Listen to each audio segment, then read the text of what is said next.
कोई बिहार में आप मुझे एग्जाम्पल बता दीजिए पिछले 15-20 साल में जिसने इतना बड़ा प्रयास किया हो। मैं 3000 किलोमीटर पैदल चलने की बात कह रहा हूं, लगातार 8 महीने 1 साल उनको समझने के लिए, लोगों को ये विश्वास दिलाने के लिए लोग क्या सोचते हैं, लोग क्या करना चाहते हैं और लोगों की आशाएं और अपेक्षाएं क्या हैं, उस चीज को समझने में मैं अगला 1 साल लगाना चाहता हूं। मैं चुनाव से 6 महीने पहले आकर कोई पार्टी बनाकर चुनाव लड़ने की प्रक्रिया का हिस्सा अभी नहीं हूं कि बिहार में तो कास्ट रीजन सोसाइटी है और कास्ट पर ही राजनीति होती है, इसलिए कोई भी आदमी यहां आकर चुनाव लड़ के जीत नहीं सकता है।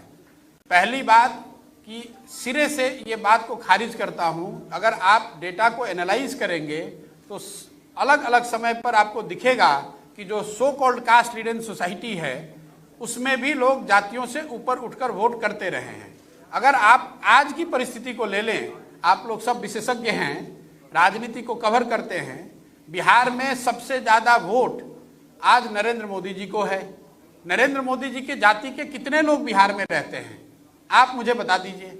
अगर बिहार में हर आदमी जाति पर ही वोट कर रहा है तब तो नरेंद्र मोदी जी को 1 वोट भी नहीं मिलना चाहिए बिहार में। तो ये कैसे मैं मान लूं कि यहाँ पर सिर्फ जाति के आधार पर ही वोट पड़ता है कि मैं पूरी तरीके से अपना समय, अपना तन मन बल बिहार के लिए समर्पित कर रहा हूं। अब आगे मैं कांग्रेस के साथ काम करूं या किसी के साथ काम करूं, अगर 1 मिनट उसकी संभावना मान भी लें बहस के लिए, तो भी बिहार के प्रति जो कमिटमेंट है और बिहार सेंटर में ही, उस पूरी परिकल्पना में बिहार सेंटर में रहेगा ही रहेगा। इस चीज पे मैं पीछे नहीं हटने वाला हूँ। जन स्वराज कैंपेन के लिए फंड रेजिंग कैसे होगी? पैसे कहाँ से आएंगे? पैसे कहाँ से आएंगे मेरे भाई? ऐसा है कि जिसके साथ जनता का समर्थन है, अगर जनता का समर्थन मेरे पास होगा तो वोट है तो नोट का जुगाड़ हो जाएगा। समाज पैसे का की व्यवस्था कर देता है, आप उसकी चिंता न करें भाई। पहली बात की जो अवधारणा है कि मैं किस घोड़े पे दाव लगाता हूं और किस गधे पर बैठता हूं, ये तो आपकी सोच है। अगर भगवान की दया से मुझे ऐसी समझ आ जाती कि कौन जीतने वाला है तो फिर मैं यहाँ क्यों बैठा होता, उसी के साथ जुड़ जाता तुरंत। बात उसकी नहीं है, बात इसकी है कि बिहार में जो, जैसा मैंने आपको बताया, सरकारें बदलती रही हैं।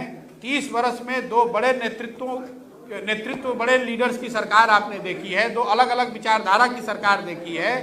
परिवर्तन जिस हिसाब से होना चाहिए वो नहीं हुआ है। उसको करने की दिशा में मैं अपनी जो भी मेरी सोच है, ऐसा समझता हूं कि इसके लिए एक नए सोच और नए प्रयास की जरूरत है।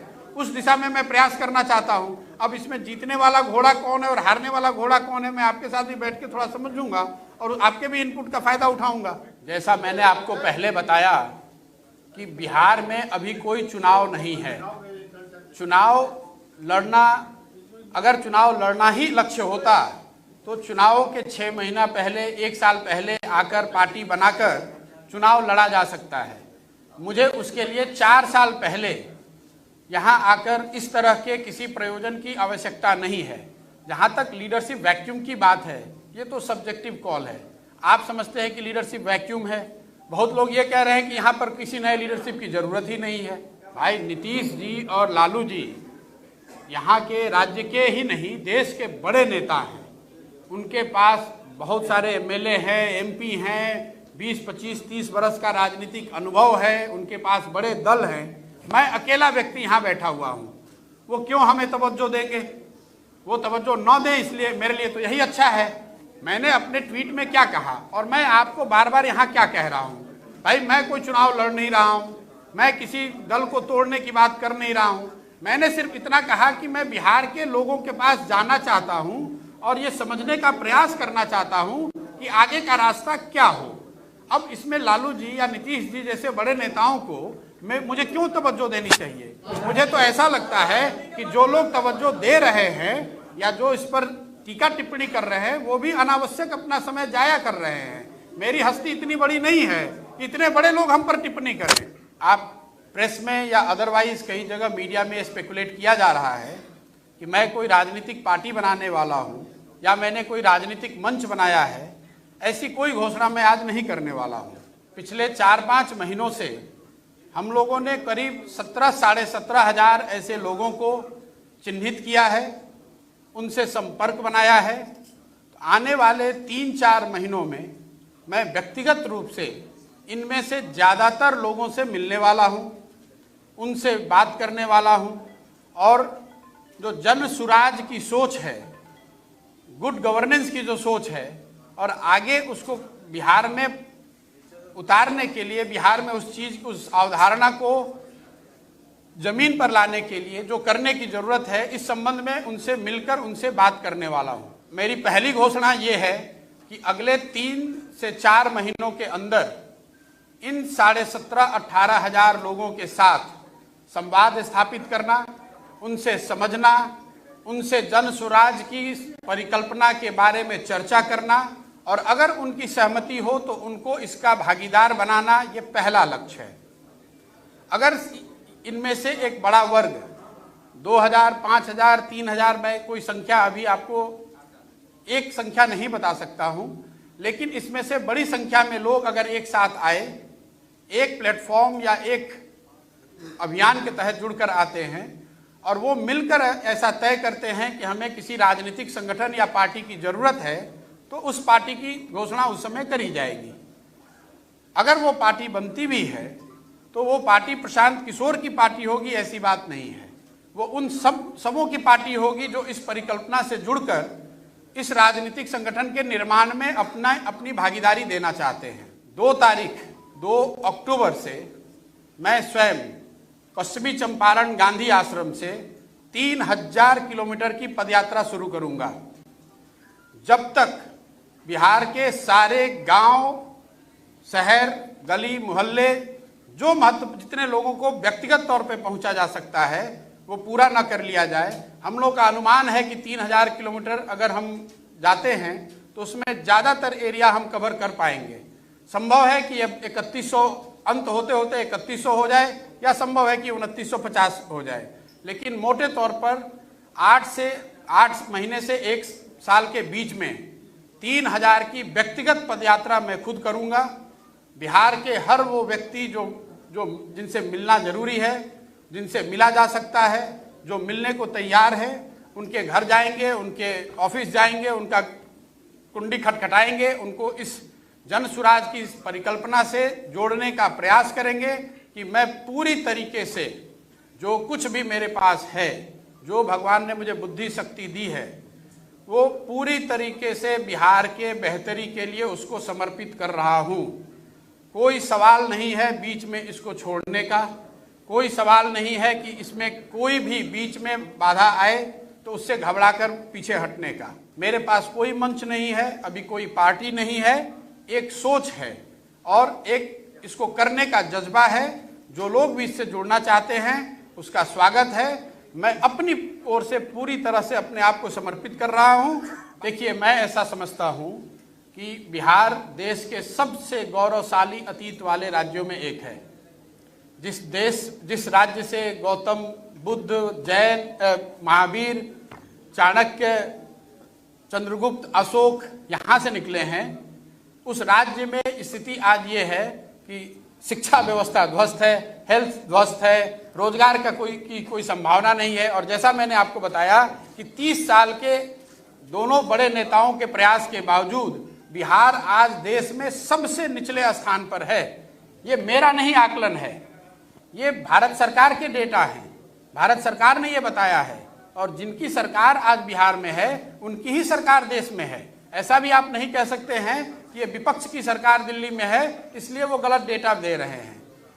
अब नीतीश जी से मैंने एक कोई प्रेस वार्ता उनकी देखी, नीति आयोग पर कुछ लोगों ने सवाल पूछा तो उन्होंने कहा अरे इनको कुछ पता है। संभव है कि किसी को कुछ नहीं पता है, लेकिन बिहार के लोगों को ये जरूर पता है कि आपके यहाँ मुख्यमंत्री रहते हुए बिहार की शिक्षा व्यवस्था पूरी तरह से ध्वस्त है, हेल्थ की व्यवस्था पूरी तरह से ध्वस्त है। बिहार के हजारों लाखों लड़के यहाँ से बाहर जाकर सबसे कठिन और दुरूह परिस्थितियों में काम करने के लिए मजबूर हैं। नहीं, कांग्रेस को लेकर जो बात हुई है उसको मैंने ऑन रिकॉर्ड भी कहा है। जहाँ तक कांग्रेस के साथ उनके मौजूदा स्थिति के असेसमेंट का सवाल है, उन्होंने जो संजीदगी और सीरियसनेस जो उनको दिखाना चाहिए था उन्होंने दिखाया। उन्होंने कमेटी बनाई, कांग्रेस की टॉप लीडरशिप साथ में बैठी उन्होंने जो मैंने उनको दिखाया या जो मेरी सोच के अनुसार मैंने उनको बताया, उससे उनकी पूरी सहमति थी। उसके बाद जो इस चीज को करने के लिए रास्ते बताए गए, उस पर भी गहन चर्चा के बाद एक सहमति बनी कि इन रास्तों पर चलकर बेहतरी हो सकती है। लेकिन उसको एग्जीक्यूट करने की जो बात है, उसके लिए उनके मन में एक परिकल्पना है एम्पावर्ड एक्शन ग्रुप की। वो चाहते थे कि मैं उस एम्पावर्ड एक्शन ग्रुप में ज्वाइन करके एक मेंबर के तौर पे उस जिम्मेवारी को निभाऊं। मेरा जो डिफरेंस ऑफ ओपिनियन रहा है वो इतना ही रहा है कि empowered action group will be formed with an executive order of the Congress President। तो एग्जीक्यूटिव ऑर्डर से बनाए हुए किसी ग्रुप के पास इतनी ताकत, इतनी सैंक्शन नहीं होगी जो कि कांग्रेस में आमूल चूल परिवर्तन को लंबे समय में लागू कर सके। क्योंकि कांग्रेस के कॉन्स्टिट्यूशन के हिसाब से कांग्रेस को चलाने के लिए एक पहले से व्यवस्था बनाई गई है। उसमें अगर आप कोई बाहर से ग्रुप बना देंगे और उसको अगर कांग्रेस के कॉन्स्टिट्यूशन के हिसाब से पूरा सैंक्शन नहीं होगा तो आगे के काम करने में विरोधाभास हो सकता है और वो चीज़ काउंटर प्रोडक्टिव हो सकती है। मैं उनका शुक्रगुजार हूं कि उन्होंने मुझे बुलाया, मैं उनका शुक्रगुजार हूं कि उन्होंने मेरी बात में कुछ सही बातें पाई, लेकिन मुझे ऐसा लगा कि मैं उसमें जुड़कर कुछ ऐड नहीं कर सकता हूं, इसलिए मैंने उसको हम्बली मना कर दिया। जहां तक दूसरी बात है नीतीश कुमार जी का, भाई नीतीश कुमार जी के साथ मैंने 2015 में काम किया है महागठबंधन में, ये सबकी जग जाहिर बात है। और नीतीश कुमार जी से व्यक्तिगत तौर पे मेरा कोई झगड़ा नहीं है। व्यक्तिगत तौर पे जो मेरा नीतीश कुमार से रिलेशन है वो भी, उसमें कोई हिचक नहीं है मुझे मानने में कि मेरा उनसे बहुत अच्छा रिलेशन है। लेकिन व्यक्तिगत रिलेशन होना एक बात है और साथ में काम करना या उस पर सहमति होना वो दूसरी बात है। कुछ दिन पहले नीतीश जी दिल्ली आए और उनके कोविड होने के बाद वो पहली बार दिल्ली आ रहे थे, तो मैं उनके घर गया, उनके साथ खाना भी खाया। कई लोगों ने कई तरह की बातें उसमें कही।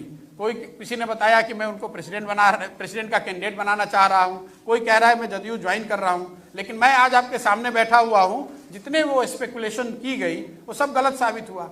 देखिए, सामाजिक राजनीतिक जीवन में व्यक्तिगत शिष्टाचार, उससे हम विमुख नहीं हो सकते हैं। अब कल अगर नीतीश जी बुलाएंगे, यहाँ के मुख्यमंत्री हैं, जाना पड़ेगा, उसमें कोई दिक्कत नहीं है।